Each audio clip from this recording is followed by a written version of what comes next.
Relacionamentos mais saudáveis e equilibrados.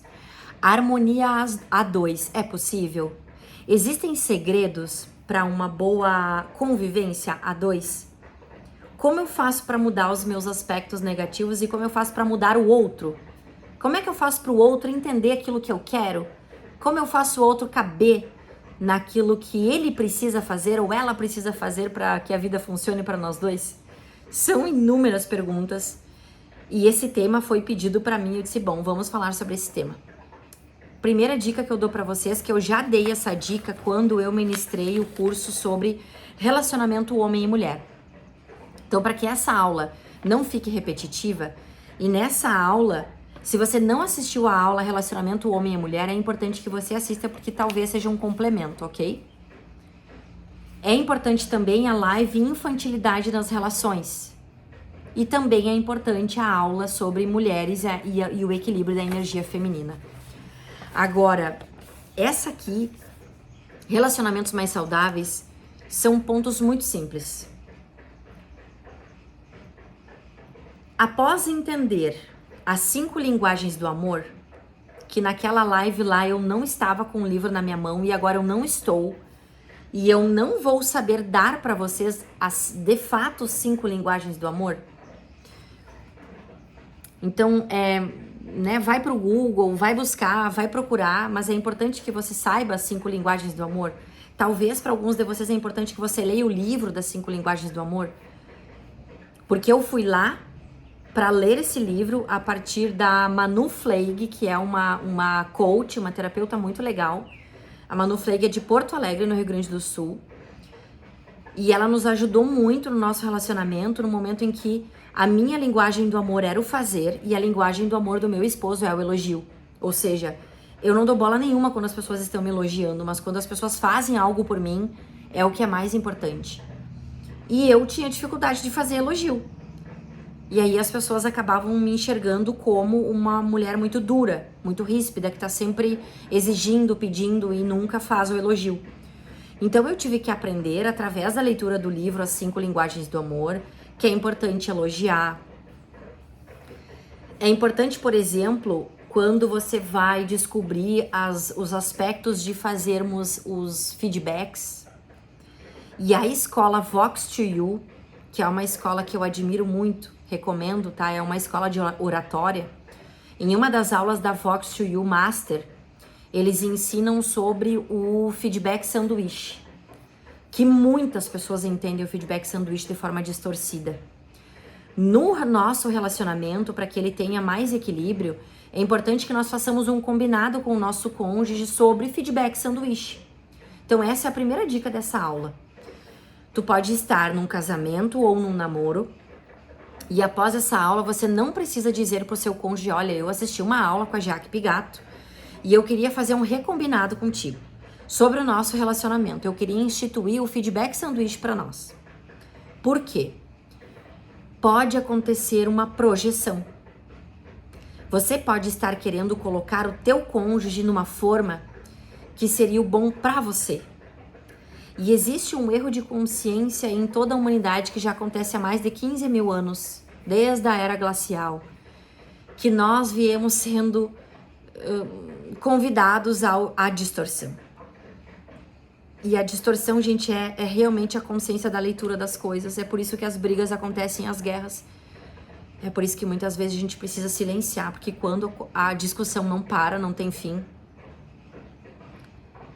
é porque não está se chegando num entendimento, num consenso. E existe uma máquina, que é como um computador, como uma programação que fica na tua cabeça, no teu cérebro. Essa máquina, esse programa faz com que você entenda tudo aquilo que está sendo dito pelo teu cônjuge de forma distorcida.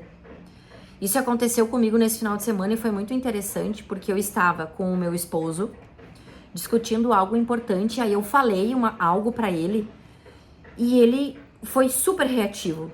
E eu disse, não, só um pouquinho, não. Se você entendeu o que eu disse pra você agora, não era pra você estar reativo. E ele, não, porque tu disse isso, isso. E eu disse, não foi isso que eu disse. E ele, foi sim. E muitas vezes, pessoal, eu já tive essa sensação no meu relacionamento com ele, que eu tinha que andar com um gravador e que eu deveria gravar aquilo que foi dito. Porque muitas vezes eu digo uma coisa e ele entende outra. E isso é muito comum nos relacionamentos. Mas ninguém vai andar com um gravador. E então, com técnicas de comunicação não violenta, CNV, que inclusive existem cursos que você pode fazer de comunicação não violenta, em que você trabalha com um check-in, check-out. Bom, o que eu ouvi que você disse foi isso, isso, isso, isso. Foi isso que você quis dizer? Sim? Beleza. Não? Então vamos corrigir. Não, não foi isso que eu quis dizer. Eu quis dizer isso, isso, isso, isso. Você entendeu agora? Ah, mas você disse isso, isso, isso. Ok, tudo bem. Mas não foi o que eu quis dizer. Eu estou me retratando nesse momento com você. O que eu quis dizer pra você é isso, isso, isso, isso, isso. Entendeu? Agora, se o teu cônjuge, de forma vingativa, fica te levando para outra frase, como uma forma de se vingar, de trazer agressão, de não ir pro próximo tópico, é ali que você precisa se retirar, porque é sinal que esse programa está ativo e dali não vai sair coisa boa. É ali que vai sair violência, é aí que vai sair... Gente, é por isso que as guerras acontecem, porque as pessoas não sabem o momento de bico fechado, deu, basta, porque aí fica a troca de agressão, ok? Então você precisa saber que tem momentos que você precisa retirar a tua energia, retirar os teus cavalos, porque ali não se tem maturidade para uma dialética e que vá se chegar num lugar de luz. Primeiro tópico, então, para um relacionamento saudável é você não fazer projeção para o seu cônjuge, é você entender do que a pessoa é capaz e não querer que ela seja mais do que ela é capaz e até do que ela está disposta. Porque existem pessoas que vivem uma dinâmica muito específica. Por exemplo, esse copo d'água aqui, ele suporta 350 ml. E ele pode estar representando o cônjuge. E não adianta você querer que ele comporte 500 ml. Por mais que você ame essa pessoa, por mais que você queira muito bem essa pessoa, por mais que você enxergue o potencial dela, o potencial dela é um potencial virtual. Se essa pessoa não se esforçar para chegar em 500 ml, não é você abrindo esse copo à força que vai fazer com que essa pessoa chegue em 500 ml. Não é você falando para essa pessoa que ela é capaz de 500 ml, porque isso fere, hein? É a pessoa que precisa se tocar, que ela não aguenta mais aquela vida de 350 ml. Como é que você faz isso em relação ao relacionamento? Você segue todos os dias a tua vida com plenitude, com alegria, realizando o teu projeto de vida, indo atrás daquilo que é verdadeiro para você, praticando algo que eu acredito muito, que é egoísmo vital. Egoísmo vital não é sobre você ser egoísta em uma parte negativa, mas é sobre você dar mais valor àquilo que é verdadeiro para você naquele momento. Talvez naquele momento não caiba você ficar discutindo, tentando fazer a pessoa entender que ela é maior do que aquilo. Se ela mesma não acredita que ela é maior do que aquilo, não vale nem a pena você perder sua energia. A vida vai ensinar para essa pessoa, porque somente a vida consegue fazer esse copo se alargar. Ok? Em relacionamento, para o relacionamento ser saudável, você precisa então respeitar o tamanho do copo do seu cônjuge. Você não pode forçar essa pessoa a se tornar maior do que ela é. É ela que tem que se tocar disso. E aí tem a palavra equilíbrio aqui, como título da nossa aula. E essa palavra é um equívoco. É um total equívoco. Em alguns setores da nossa vida, a gente não há equilíbrio. Por exemplo, imagina que você é mãe, que você acabou de ter um filho, você tem o teu trabalho, você acabou de parir, você tá aprendendo como cuidar dessa criança. Essa criança chora, essa criança não te deixa dormir, essa criança tem as demandas dela, tem lá as individualidades dela. E aí tu tem o teu marido, tu tem a casa pra cuidar. Cara, é impossível colocar tudo numa balança de forma equilibrada. Sempre vai ter uma ponta que vai pesar mais do que a outra. Isso eu ouvi de uma pessoa muito importante, que é a criadora do Sonata, tá? Das duas, da Natália e da Soraya. Sonata. Então, faz muito sentido, tá? Não, mas tem uma outra palavrinha que é muito verdadeira para nós, que é a palavra harmonia. Tem como eu colocar, teoricamente, os opostos, jogar eles numa tela para que eles tragam uma obra de arte. Por exemplo, vou mostrar uma obra de arte para vocês, que vocês vão entender a interação desses elementos e você vai entender como isso ficou bonito. E nos nossos relacionamentos, muitas vezes é isso que precisa acontecer. É a mistura da tua força com a força do teu cônjuge, uma amorosidade e um respeito muito grande um pelo outro, uma vontade que vocês dois têm de vencer, que vai fazer com que o somatório de vocês produza uma obra de arte e não o complexo, a diminuição, a tristeza, o forçar. Eu vou mostrar pra você.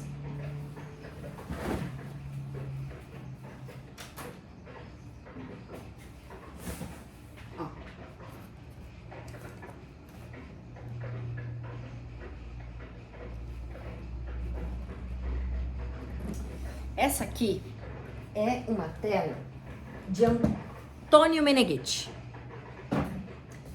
É uma tela que eu gosto muito, e se você for ver, tem branco, tem azul, tem vermelho, aí forma um cinza, também tem tons de rosa, quando o vermelho se junta com o branco. E nos nossos relacionamentos, muitas vezes é importante que a gente dê vazão e espaço para a força do outro. É importante que, se você identificar que o teu marido é grande ou que a tua esposa é grande, que a força dessa pessoa é grande, é importante que você dê estrutura para você e que você permita a grandeza dessa pessoa aparecer. O que não pode acontecer é que o frustrado ofusque a potência do outro. E quem é o frustrado? O frustrado é aquele que não chega na sua realização existencial. O frustrado normalmente é aquele que não se entende, é aquele que não sabe o que ele quer. O frustrado é aquele que quer comer uma pizza, mas que pede um hambúrguer. E aí, a última dica para que essa harmonia aconteça é que realmente a gente entenda por que nós estamos com essa pessoa. Quais são os valores que esse relacionamento tem para você? Aonde essa pessoa faz sentido para você?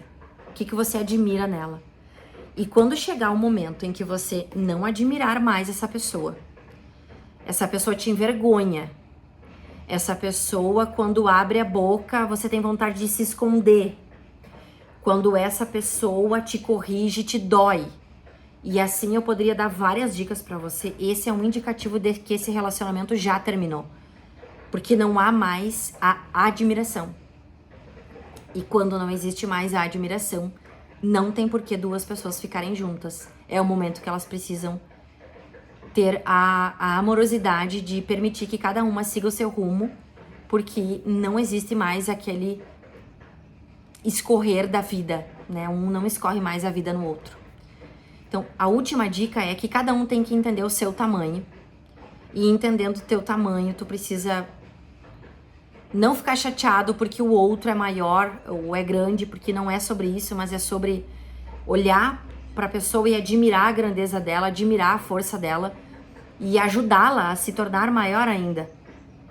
E aquele outro que talvez tenha um pouco menos capacidade, que essa pessoa entenda que ela precisa trabalhar mais para se tornar mais capaz. E que é ela que tem que fazer esse movimento, ninguém pode fazer por ela. Essa pra mim é a dica primordial dessa aula de hoje. Sabe, eu ouvi algo extremamente importante numa aula de um filósofo chamado Alessio Vidor, que eu amo demais. O professor Alessio escreveu vários livros. O último livro dele é A Vida em Cristo. Eu posso colocar a foto desse livro aqui para que vocês possam comprar. E totalmente diferente do que vocês podem acreditar que esse título representa, é um livro muito bonito que fala muito sobre a vida. E o professor falou uma coisa que faz muito sentido. Não é a obrigação de quem fala fazer o outro entender. É a obrigação de quem está ouvindo fazer o esforço com o próprio intelecto, com a própria inteligência, regulando a própria racionalidade, para que se atinja o lugar aonde aquele que está falando, da onde aquele que está falando parte. Isso é belíssimo. Isso ajuda muito a nossa sociedade a crescer, gente. Porque, por exemplo, imagina que tu entre num relacionamento e que tu perceba que esse teu cônjuge é mais quieto e não gosta de festa, e esse teu cônjuge gosta mais de ler. E você é extremamente festeiro. Você acha mesmo que esse cônjuge vai conseguir acompanhar a tua festa? Não, não vai. Você acha que esse cônjuge ficaria feliz se você tem um jeito de fazer festas em que você vai para as festas e faz um bacanal nas festas? É claro que vai ficar incompatível. Então, cara, você tem que largar esse relacionamento porque é uma coisa muito óbvia que é incompatível. Agora, digamos que você seja uma pessoa festeira, mas que você faça uma festa genuína, em que talvez tu não use drogas, tu não deprecie o teu corpo, né, fazendo coisas com o corpo das outras pessoas. Depois você vai chegar em casa e vai querer ter amor com essa pessoa. Cara, isso é um desvio total e que a sociedade vem dizendo que a gente tem que dizer sim para essas coisas. Opa! Então eu preciso encontrar alguém que seja compatível com aquele tipo de crença. Entenderam? Que no fundo a gente não pode querer fazer com que o outro se encaixe na minha caixinha. Mas hoje em dia o divórcio tá muito comum. As pessoas estão achando mais fácil se divorciarem do que caminharem em direção à própria realização existencial. Para finalizar essa aula, para que você saiba se o teu relacionamento faz bem para você, é importante que você observe com quem você está casado, o que essa pessoa representa e se essa pessoa, tu admira essa pessoa. Se tu admira essa pessoa e se essa pessoa te faz bem, ótimo. Você está num relacionamento saudável e harmonioso. Se essa pessoa não tem uma representação que você admire, mesmo assim essa pessoa te faz bem, traz a harmonia pro teu relacionamento. Deixa essa pessoa ser ela e seja você, você. E cada um de vocês caminhando em direção à realização de cada um é o que vai fazer esse relacionamento ficar saudável. Faz sentido? A vergonha alheia nesse sentido não faz sentido. Você não pode ter vergonha do seu cônjuge, você tem que se destacar. É ele sendo ele e você sendo você, é ela sendo ela e você sendo você. Ok? Mais uma vez, se você tiver perguntas sobre essa aula, traga as perguntas. E aí tem um aspecto mais profundo sobre relacionamentos que é: se você continuar num relacionamento que é negativo para você, é importante que você saiba que você pode estar fazendo uma psicossomática no seu corpo, uma doença no seu útero, uma doença em várias outras regiões do seu corpo ou uma doença no seu trabalho, que é oriundo do sinal que a tua alma já te disse que você precisa fazer então esse divórcio, e você tá teimando com isso e por você não fazer, você tá pagando com o teu próprio corpo esse preço. Então, se esse seja o teu caso e você sinta aqui que você precisa de uma ajuda maior, busque um terapeuta para te ajudar, busque alguém para te ajudar nesse sentido, porque é importante que você regule isso, porque senão você pode pagar com a sua própria vida, ok? Porque esse processo de psicossomática realmente é um acúmulo de emoções, de negatividades em relação ao relacionamento que não te fazem bem e que vão se acumulando nos tecidos a ponto de isso se tornar uma doença no teu corpo ou algo, enfim, que é desagradável, ok? Se você quer estudar mais sobre isso, você pode estudar sobre medicina germânica, Germânica Heilkunde, ou buscar também o Dr. Maurício Mohallen Valente, para que você entenda um pouquinho o aspecto das emoções, da psicossomática na doença, tá bom? Obrigada por estar aqui e até a próxima.